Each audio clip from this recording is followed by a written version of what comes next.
Okay so ये बहुत trivial चीज़ है, मैं जल्दी जल्दी इसके ऊपर स्किम को होते हुए चलता हूँ। नॉर्मलाइजेशन होती है कि z equals to x minus median divide by standard deviation. ठीक है, तुम्हारे पास इनपुट डेटा जो होता है, नॉर्मलाइजेशन इसलिए करते हैं क्योंकि तुम्हारे इनपुट डेटा में डिफरेंट वैल्यूज़ होती हैं। फॉर एग्जांपल एज और सैलरी है। अब एज कितनी होगी, ज़्यादा से ज़्यादा 100 होगी सबसे ज़्यादा, और सैलरी तुम्हारे पास क्या है, 1 million, 1 lakh, something like this. तो तुम्हारे पास एक डिफरेंस आ रहा है डेटा का, मतलब एक वैल्यूज़ बहुत बड़ी हैं और एक वैल्यूज़ बहुत छोटी हैं, तो तुम्हें डेटा को नॉर्मलाइज करना होता है। तो ये जब होता है जब आपके पास एक लार्ज वेरिएशन आ जाती है, ठीक है, and it causes class imbalance. ठीक है, या तो ये हो कि वैल्यूज़ की स्केलिंग का मसला हो, या लार्ज वेरिएशन आ जाए जिसकी वजह से क्लास इम्बैलेंस आ रही है। तो इससे मसले क्या होते हैं, इससे मसले ये होते हैं कि तुम्हारे पास वैनिशिंग और एक्सप्लोडिंग ग्रेडियंट आ जाता है। और अगर तुम्हारे पास डेटा अगर तुम नॉर्मलाइज कर दोगे, ठीक है, तो ये तुम्हारे पास एरर्स रिमूव हो जाएंगे, क्लास इम्बैलेंस थोड़ी से बेहतर हो जाएगी तुम्हारी प्रॉब्लम। और तुम्हारा ये होगा कि तुम अपनी ट्रेनिंग ज़्यादा तेज़ी से कर पाओगे और तुम लार्जर स्टेप साइज ले सकोगे ग्रेडियंट डिसेंट में। इफ़ यू रिमेंबर, वो बहुत स्क्विश्ड वाला जो होता था, क्या कहते हैं, एक कॉनकेव वाला ग्राफ। और इसके अंदर क्या होगा, इसके अंदर फिर वो सिमेट्रिक हो जाएगा। तो मैं कहने का ये कह रहा हूँ मैं कि जैसे कि एक क्यों होता था, राइट, ग्राफ जिसमें मसले आ रहे थे, and when you normalise it फिर वो सिमेट्रिक हो जाता है। सो यहाँ पे आराम से वो कर सकते हो, तो हम क्या कहते हैं, ग्रेडियंट डिसेंट लगा सकते हो स्मॉलर लार्जर स्टेप साइज़ में, और उसमें बहुत छोटे लगाने पड़ेंगे, उसमें ज़्यादा टाइम लगेगा। तो ये हो गई आपके पास नॉर्मलाइजेशन। फिर हम आ जाते हैं वैनिशिंग ग्रेडियंट और ओवर फिटिंग के दरमियान का डिफरेंस। तो ओवर फिटिंग के अंदर तुम्हारा ट्रेनिंग एरर इंक्रीज़ नहीं होता है। जब तुम वो कर रहे होते हो, ट्रेनिंग कर रहे होते हो, तो तुम्हारा ट्रेनिंग एरर इंक्रीज़ नहीं हो रहा होता है, जैसे तुम्हारी नंबर ऑफ़ लेयर्स इंक्रीज़ हो रही हैं। लेकिन जब तुम वैनिशिंग ग्रेडियंट कर रहे होते हो, सॉरी हाँ, जब तुम वैनिशिंग ग्रेडियंट यू कर रहे होते हो, तो जैसे जैसे तुम्हारी नंबर ऑफ़ लेयर्स बढ़ती हैं उतनी ज़्यादा तुम्हारी ट्रेनिंग एरर भी बढ़ता है। तो सोल्यूशन क्या है, रेजनेट्स, ठीक है, वेट की नेशनलाइजेशन सही से कर लो, ठीक है, और बैच नॉर्मलाइजेशन कर लो। अब बैच नॉर्मलाइजेशन क्या होता है, बैच नॉर्मलाइजेशन ये होता है कि तुम्हारे पास समझो, यहाँ से समझाता हूँ, एक चीज़ आती है इंटरनल कोवेरिएंट शिफ्ट। ठीक है, सो इमेजिन करो कि तुम्हारे पास एक लिस्ट है या एक ट्रेनिंग सेट ऑफ डेटा है ब्लैक कैट्स का।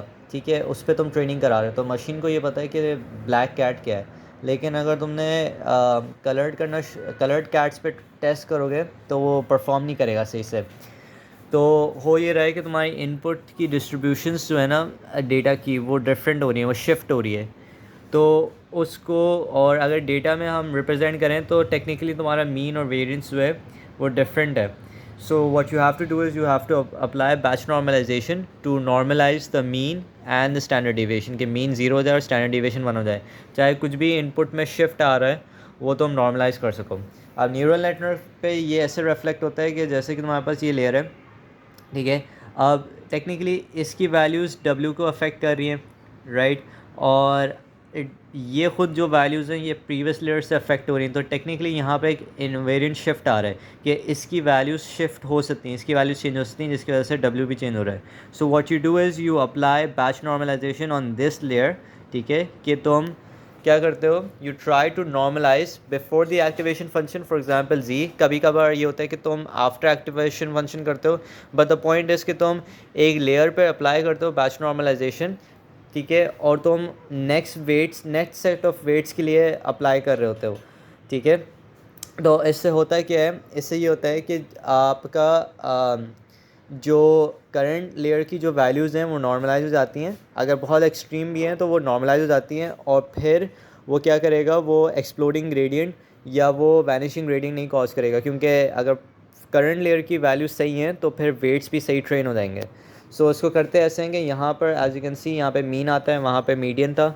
सो यहाँ पे मीन ले लो ऑफ अ करंट बैच और standard deviation of a current batch. ठीक है, तो x minus mean divide by standard deviation, G times G करो, एक या जी एक आर्बिट्री पैरामीटर है, ठीक है, क्योंकि जब तुम इसकी कैलकुलेशन करोगे तो उसमें ये जी जो होता है गामा होता है और बी जो होता है बीटा होता है। बट सिंपलिसिटी के लिए हम बस उसको बोल रहे हैं कि जी टाइम्स जी करो, फिर जी जी प्लस बी, ये वही इक्वेशन है डब्ल्यू एक्स प्लस बी वाली। ठीक है, इससे क्या होगा, इससे तुम्हारे पास जी जो है वो एनालगस होता है तुम्हारे पास एस डी से, बी जो होता है वो मीन से होता है। ये चारों पैरामीटर्स ट्रेन हो रहे होते हैं, ठीक है, ड्यूरिंग ट्रेनिंग, मेकिंग श्योर कि तुम्हारा मीन जो है वो 0 और स्टैंडर्ड डेविएशन 1 हो। और ये यहाँ पे नई वैल्यूज ट्रेन हो रही होती हैं। एंड यू ऑल्सो इसका अफेक्ट ये होता है बैच नॉर्मलाइजेशन का कि ये एक स्लाइड रेगुलाइजेशन अफेक्ट भी लेकर आता है। इसकी पूरी इन्फॉर्मेशन वो एंड्रयू एन जी की वीडियो में। फिर डेटा बैच नॉर्मलाइजेशन और नॉर्मलाइजेशन में फ़र्क ये है कि नॉर्मलाइजेशन जो होती है वो पूरे डेटा पे अप्लाई होती है, बैच नॉर्मलाइजेशन सिर्फ एक बैच पे अप्लाई होती है। नॉर्मलाइजेशन जो है वो इनपुट डेटा के लिए होता है, बैच नॉर्मलाइजेशन जो होता है वो विद इन अ नेटवर्क होता है। ठीक है, डेटा ऑगमेंटेशन क्या है कि तुम्हें डेटा क्रिएट करना है, तो डेटा कैसे क्रिएट करोगे? मिररिंग से, रैंडम क्रॉप से, रोटेशन, शेयरिंग, लोकल वार्पिंग से। ठीक है, और जब क्रॉप करोगे you have to make sure कि ऑब्जेक्ट की इमेज आ रही है। जैसे अगर कैट है तो ऐसा ना हो कि तुमने ऐसे क्रॉप किया कि वो उसका एनवायरनमेंट ले रहा है लेकिन कैट की इमेज नहीं ले रहा, ऑब्जेक्ट नहीं ले रहा।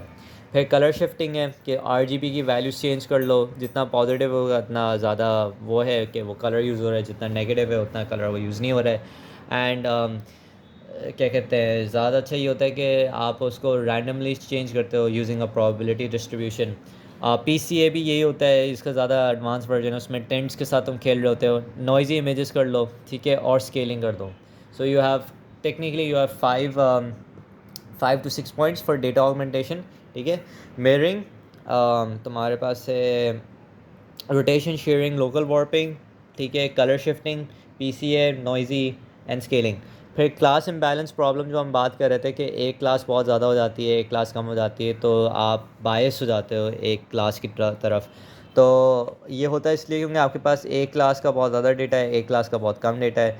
तो आप ओवर सैम्पलिंग में क्या करोगे, जो माइनॉरिटी क्लास है उसकी डेटा को इंक्रीज़ करोगे, डेटा ऑगमेंटेशन करोगे, जिसकी कम है तुम्हारे पास डेटा, जिसका तुम्हारे पास ज़्यादा डेटा है उसको अंडर सैम्पल करोगे, तो तुम उसको उसमें से डिलीट करोगे data. So that was all.